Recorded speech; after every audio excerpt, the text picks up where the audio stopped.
నమస్తే, welcome to star truck. మనతో పాటుగా ఉన్నారు neuro psychological therapist, astrologer and numerologist Madhavi గారు ఉన్నారు. జనవరి నెలలో ద్వాదశ రాశుల వారందరికీ కూడా ఏ విధంగా ఉండబోతుందో మేడం అడిగి తెలుసుకుందాం. నమస్తే మేడం. నమస్తే రమ్మ. ఎలా ఉన్నారు? బాగున్నాను తల్లి, నువ్వు బాగున్నావా? బ్యూటిఫుల్ గా ఉన్నారు ఈ రోజు. Like wise. చాలా చాలా బాగుంది. వెరీ సింపుల్ వన్ ఉన్నారు చూడడానికి. మేడం, మీరు ప్రతి నెల రాశి ఫలాలు చేస్తూ ఉంటారు, అందరికి టిప్స్ ఇస్తారు, ఎలా ఉంటుందో చెప్తూ ఉంటారు. అలాగే నెక్స్ట్ ఇయర్ మనకి 2025 జనవరి నెలలో ద్వాదశ రాశుల వారందరికీ కూడా ఏ విధంగా ఉండబోతుందో తెలియచేయండి మేడం. జనవరి నెలలో మిథున రాశి వారందరికీ ఏ విధంగా ఉండబోతుంది? థ్యాంక్ యూ రమ్మ. ద్వాదశ రాశుల వారందరికీ కూడా ముఖ్యంగా నూతన సంవత్సర శుభాకాంక్షలు అండి. Wishing you all very happy new year రమణికి కూడా. Thank you. And may God bless you with lots of prosperity. అయితే మనం చెప్పుకునే ఈ రాశి ఫలాలు అన్నీ కూడా గోచార రీత్యా మనకి సూచనలు, ఎలా మనం తీసుకోవలసిన జాగ్రత్తలు, మనం తీసుకోవలసిన హింట్స్ ని బట్టి మన లైఫ్ ని ఎంత చక్కగా ఫాస్ట్ గా మనం ముందుకు తీసుకెళ్లగలం అనేది ఈ గోచార రీత్యా మనం చెప్పుకునే నెలసరి రాశి ఫలాలు అనమాట. ద్వాదశ రాశుల్లో ముందుగా మిథున రాశి వారి అందరికీ కూడాను జనవరి నెల ఎలా ఉండబోతుందో చూద్దాం. చూడండి, మీ రాశి యొక్క లార్డ్ బుధ భగవానుడు. Focus and communication and skills, ఇవి మీ 3 కీవర్డ్స్, మీ అట్రిబ్యూట్ అనమాట మీ లైఫ్కి. జీవితంలో ఏదైనా సరే మిథున రాశి వాళ్ళు మీరు ఇది జ్ఞాపకం ఉంచుకోవాలి. జీవితంలో ఏదైనా సరే కష్టం ఎప్పటి వరకు అంటే అది మీరు నేర్చుకునేంత వరకు. మీరు ఒకసారి నేర్చుకుని దాని మీద పట్టు సాధించిన తర్వాత మీకు ఏది కష్టం అనిపించదు. ఏదైనా సరే చాలా సునాయాసంగా మీరు ముందుకు వెళ్ళిపోతారు. మొదలెడదామా మరి? జనవరి నెలలో బుధ భగవానుడితో పాటు రవి సప్తమంలో కలిసి ఉండడం. జనవరి 4వ తారీఖు ఆయన సప్తమానికి వెళ్ళిపోతారు బుధ భగవానుడు. గురువు గారు 12వ స్థానంలో ఉండడం. శుక్ర శనులు ఇద్దరు 9వ స్థానంలో, కేతు 4వ స్థానంలో, కుజ భగవానుడు 2వ స్థానంలో వక్రీకరించి, రాహు భగవానుడు 10వ స్థానంలో. అయితే మీకు ఇక్కడ హెల్త్ పరంగా కనుక చెప్పుకున్నట్లయితే ఫస్ట్ హౌస్ ని హెల్త్ గా, ఇమ్యూనిటీ పరంగా చూస్తాం కాబట్టి హెల్త్ మీకు ఫస్ట్ హౌస్, మీకు బుధ భగవానుడు మీకు షష్టమం నుంచి సప్తమానికి వెళ్తూ సప్తమానికి వెళ్ళిపోతారు కాబట్టి ఇబ్బంది లేదు. కేంద్రంలో ఉంటారు కాబట్టి ప్రాబ్లం ఏం లేదు, అంతా బాగానే ఉంటుంది. కాకపోతే ఎప్పుడైనా ట్రావెల్ కనుక చేసినట్లయితే చిన్న చిన్న ఇన్ఫెక్షన్స్ కి, ఎలర్జీస్ కి జాగ్రత్త. ఎన్వైరన్మెంటల్ పొల్యూషన్ ఎవరికన్నా ఉంటే, జలుబు దగ్గులు చాలా తొందరగా వస్తాయి అనుకుంటే, స్కిన్ ర్యాషెస్ ఏమన్నా వస్తాయని అనుకుంటే అటువంటివి చాలా జాగ్రత్తగా దృష్టి పెట్టండి.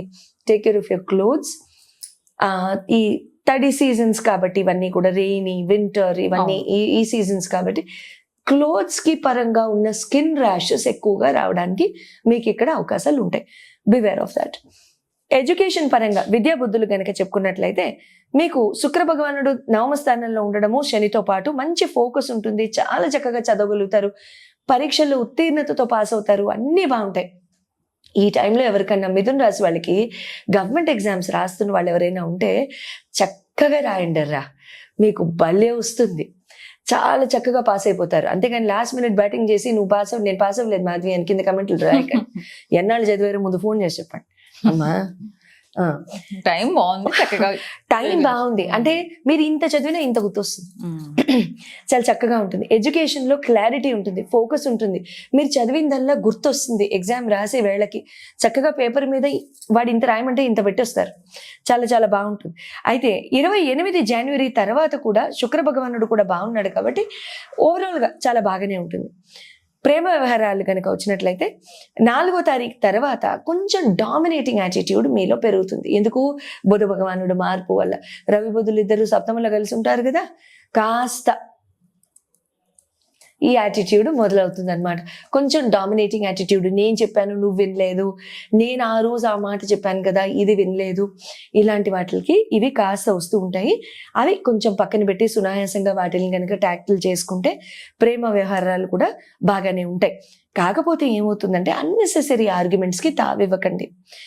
వైవాహిక జీవితానికి కనుక వచ్చినట్లయితే మీకు గురు భగవానుడు 12వ స్థానంలో ఉండడము, అది ఎప్పటి నుంచో ఉన్నారు, ఇప్పుడేం కాదు, కానీ 15th మే వరకు కూడా, రేపు 2025 15 మే వరకు కూడా ఆయన అక్కడే ఉంటారు. కాస్త జాగ్రత్త. అంటే మీ లైఫ్ పార్ట్నర్ మీ నెత్తిన ఎక్కుతారు. మొగైతే ఆడ, ఆడైతే మొగ. లైఫ్ పార్ట్నర్ నెత్తిన ఎక్కడం, లైఫ్ పార్ట్నర్ డామినేటింగ్ గా ఉండడం, లైఫ్ పార్ట్నర్ నుంచో కూర్చో అని చెప్పడం, లేకపోతే లైఫ్ పార్ట్నర్ సూక్తులు సూచనలు ఇవ్వడం, ఆ సూచనలు సూక్తులు ఫాలో అవడం తప్ప మీరు ఏం చేయలేరు. సో 15 మే వరకు మనం కాఫీ కప్ ఇస్తే తీసుకుందాం, పెట్టమంటే పెడదాం. ఏమిటి? సైలెంట్ గా ఉంటే రైట్. ఇక్కడ శుక్ర భగవానుడు కూడా త్రికోణ స్థానంలో ఉన్నారు కాబట్టి, బుధ భగవానుడు కేంద్రంలో ఉన్నారు కాబట్టి పర్లేదు, వర్స్ట్ కాదు, బ్యాడ్ కాదు, సాటిస్ఫాక్షన్ అయితే లేదు. కమాన్. రైట్. ఇక్కడ స్ట్రెస్ఫుల్ గా తీసుకెళ్లొద్దు. లైఫ్ పార్ట్నర్స్ మీద ఎక్కువగా తిట్టడం కానివ్వండి, లేకపోతే వాళ్ళని కార్నర్ చేసి మాట్లాడడం కానివ్వండి, ఇలాంటివి చేయొద్దు. మీ మొలాన వాళ్ళు ఏడుపులు, కన్నీళ్లు లాంటివి గత సంవత్సరం ఏప్రిల్ నుంచి కూడా వచ్చి ఉంటాయి కంపల్సరీ 100%. కెరియర్ అండ్ బిజినెస్, నవమస్థానం దశమస్థానం కనుక చూసుకున్నట్లయితే మీకు శుక్ర భగవానుడు నవమస్థానంలో శనితో పాటు ఉండడము 28 జనవరి వరకు ఆల్మోస్ట్ త్రికోణ రాజయోగం ఫామ్ అవ్వడము మంచిది. మంచి డెసిషన్స్ తీసుకుంటారు కెరియర్లో.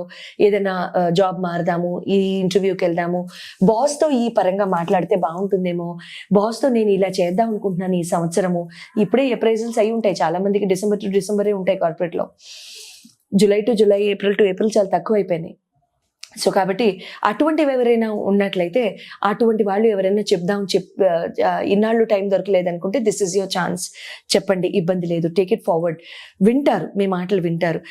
అయితే తర్వాత మళ్ళీ గురు భగవానుడు కూడా మీకు 12వ స్థానంలో ఉన్నాడు, రాహు దశమ స్థానంలో ఉండడం వలన. కాకపోతే ఇక్కడ ఏముంటుందంటే సెల్ఫ్ డౌట్. నేను చెప్పనా వద్దా, చెప్తే ఏమవుతుంది, అవతల వాళ్ళు తీసుకుంటారా తీసుకోరా, వాళ్ళు ఏమన్నా అనుకుంటే, ఇది గుర్తుపెట్టుకున్న తర్వాత నా మీద ఏమన్నా తీస్తే, ఇలాంటివి వస్తూ ఉంటాయి. లేదా ఆఫీస్లో ఆల్రెడీ గత సంవత్సరం నవంబర్ 30 దగ్గర నుంచి కూడా మనకి అజాత ప్రేమికులు మొదలై ఉంటారు. లైక్ శత్రుత్వంతో ఉండేవాళ్ళు, అర్థమైపోయింది కదా మీకు. సో అజాత ప్రేమికులు అనమాట. మనం అంటే ఎంత ప్రేమ అయితే కనిపెట్టుకుని ఉంటారు వాళ్ళు. నవంబర్ 30 నుంచి వీళ్ళంతా బయలుదేరి ఉంటారు. సో ఎందుకండి మాధవి వీళ్ళతో మన గోల, ఆగుదామా అంటే ఆగండి, మే 18 వరకు ఆగండి. అప్పటి వరకు మీకు ఛాన్స్ లేదు. జనవరి 28 లోపు మేము మాట్లాడేస్తాము అనుకుంటే మాట్లాడేయండి. అజాత ప్రేమికులు కూడా ఏం చేయలేరు, వాళ్ళ లవ్ లెటర్లు కూడా ఇక్కడ ఏం పనికిరావు. సో ఇబ్బంది లేదు, సరేనా. ఇక్కడ ఆపర్చునిటీస్ వస్తాయి. మీరు డిపార్ట్మెంట్ మారదాం అనుకుంటున్నారు, స్కేల్ అప్ అవుదాం అనుకుంటున్నారు, ఈ ప్రాజెక్ట్ నచ్చలేదు, ప్రాజెక్ట్ అయిపోతుంది, బెంచ్ మీదకి వెళ్తారు అని అనుకుంటున్నారు, లేకపోతే మనకి తగ్గ ప్రాజెక్ట్స్ లేవు, లేదా వచ్చే ప్రాజెక్ట్ ఏదో 1-2 months దీని తర్వాత నెక్స్ట్ ఏంటి అని నాన్నగారి పాట పాడాలి అని అనుకుంటే అటువంటిప్పుడు ముందే చెప్పేసేయండి. ఎందుకంటే పెద్ద ప్రాజెక్టులు ఏమైనా ఉంటే మీ పేర్లు అక్కడ రికమెండేషన్కి RM డిపార్ట్మెంట్కి ఆల్రెడీ రిసోర్స్ మేనేజ్మెంట్కి వెళ్ళిపోతాయి కాబట్టి ప్రాబ్లం అయితే లేదు. మీరేం చేస్తారు, గురు భగవానుడి యొక్క నవగ్రహ మంత్రం చదువుకుంటూ ఉండండి. బుధ భగవానుడి యొక్క నవగ్రహ మంత్రం 108 సార్లు ప్రతిరోజు సూర్య భగవానుడికి అర్ఘ్యం ఇవ్వండి. ఓకే, శుభం భూయాత్.